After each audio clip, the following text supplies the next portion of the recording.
Bon, on va attendre que la machine à laver se calme. Voilà. Et je vais vous raconter le truc qui vient de m'arriver là. C'est assez ouf. Peut-être que quand je vais le raconter, ça va paraître moins ouf. C'est souvent comme ça, mais il m'est arrivé un de ces trucs, les gars. Alors, je me fais un thé. Donc, du thé noir auquel j'ajoute du lait d'amande. Voilà. Pour pas que ce soit trop chaud quand je le boive et en même temps c'est meilleur, je trouve. Et je vous raconte. Alors vous savez que pour mon déménagement, j'ai fait appel à une compagnie qui s'appelle Tea House Transport et donc j'ai fait des boîtes en fait dans lesquelles j'ai mis mes affaires et je les ai fait partir. Par camion de déménagement en fait, ils passent via DHL. Bref, donc je les ai envoyés, c'est quand que je les ai envoyés vendredi et là aujourd'hui on est dimanche. Et donc moi je les ai envoyés jeudi pardon. Et moi j'ai fait le trajet, donc vendredi j'ai pris un bus pour revenir jusqu'à Londres et voilà, et j'attends mes boîtes et je pensais qu'elles allaient arriver lundi. Et en fait, là je suis chez moi en train de chiller, j'avais prévu d'aller dans un petit marché vintage, de vêtements vintage. C'est pas vraiment un marché en fait, c'est un magasin, bref, on s'en fout. Ils font un truc, c'est 1 pound apparemment, ils font des ventes à 1 pound, un truc de malade, donc je vais y aller, c'est à Mile End.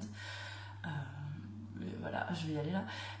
Mais bref, j'étais en train d'attendre que ma machine se termine, machin, avant de partir. Et puis ça sonne chez moi, DHL.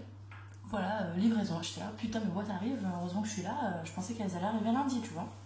Bon, bref, je descends, je vois pas le mec. Je vois le camion DHL. En mode garé avec les warnings quoi le mec est pas là donc je suis là, j'ai pas de numéro à appeler, je sais pas, y a personne. Je vais voir aux autres entrées de l'immeuble parce qu'il y a 3 entrées dans la maison, enfin dans l'immeuble qui n'est pas vraiment un immeuble, bref. Et puis j'attends, il y a plein d'appartements dans cet endroit. Il y a 3 entrées, pour vous dire, c'est super grand. J'ai dû courir pour aller d'une entrée à l'autre en mode pour pas que ça prenne trop de temps. Donc c'est vraiment super, enfin c'est grand quoi. Il y a beaucoup d'appartements quoi. Je pense qu'il y en a une centaine. Et donc bon bah je décide d'attendre à côté du camion quoi. Je me dis le camion est là, le mec va forcément revenir à son camion quoi. Un peu comme une hirondelle revient tout le temps à son nid hein, pour nourrir ses petits. Et donc j'attends, putain j'attends 10 minutes, je suis là mais merde et tout. Puis au moment où je décide de bouger, d'aller voir si je peux pas trouver un numéro, le mec sort de mon immeuble avec donc un diable, hein, vous savez les trucs pour transporter les cartons, et il me dit c'est bon, j'ai emmené vos cartons chez vous. Je dis au numéro 35, il me dit non, au numéro 34. Et donc moi je pensais en fait qu'il avait déposé les boîtes devant le numéro 34, donc à côté de chez moi.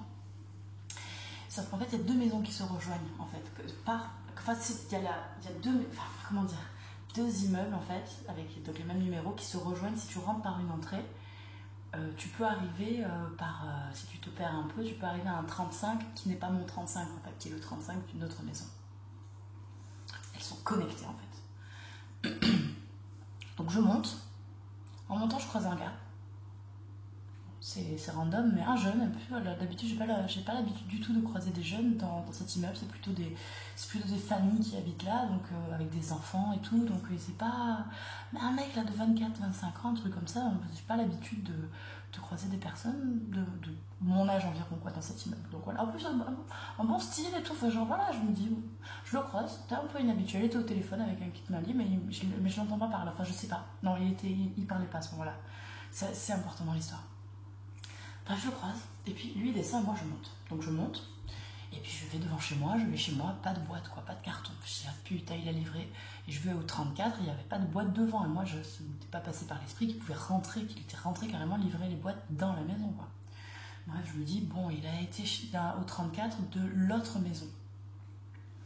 En fait, voilà, bref, quand je dis maison, en fait, c'est parce que ça s'appelle Nanana House, et c'est genre comme un immeuble avec plein d'appartements, vous m'avez compris. Et donc je me dis putain et tout, en plus j'étais en speed, j'étais là, mes boîtes elles sont dehors et tout, bon je fais confiance aux gens mais je sais pas, j'étais en speed parce que je suis tout le temps en speed dans ma life. Et bref voilà, donc je commence à chercher c'est où qu'il y a l'autre 34 quoi. Et puis je croise le même gars qui remonte, et cette fois-ci, donc il était toujours au téléphone, mais cette fois-ci je l'entends parler, et je l'entends parler français. Et donc du coup je lui dis excuse-moi, il était un peu interloqué, il fait oui, je fais est-ce que tu sais c'est où l'autre 34? Et il me dit quoi? Je dis non, parce qu'en fait je t'explique et je lui explique. Moi livrer mes trucs au 34 et pas au 35 et mes boîtes elles sont pas là, je sais pas ce que c'est. Et il me dit mais moi j'habite au 34. Et en fait c'était le mec qui habitait au 34. Et il me dit mais j'habite au 34, viens on va voir. Et puis on y va, on ouvre et puis il y avait mes boîtes dans son hall quoi. Et puis il me dit mais c'est dingue, il me dit qu'est-ce que tu fous là? Il me dit t'es française? Il me dit il n'y a aucun français dans ce quartier. Qu'est-ce que tu fous quoi? Je dis bah je déménage ici mec, c'est mes boîtes de déménagement, il y a mes affaires là-dedans quoi. Putain et tout, il me dit vas-y moi je suis journaliste ici et tout, vas-y viens on s'échange de Facebook et tout, putain c'est fou et tout, et voilà. Ça aurait pu être la galère de malade parce que jamais j'aurais, enfin si at some point au bout d'un moment j'aurais quand même été sonnée au 34 pour voir s'il n'y avait pas mes boîtes quoi, mais enfin je sais pas, c'est quand même incroyable que je croise le mec comme ça pile à ce moment. Voilà, donc j'ai récupéré mes boîtes et puis mon voisin est français. Allez, à la prochaine pour de nouvelles aventures.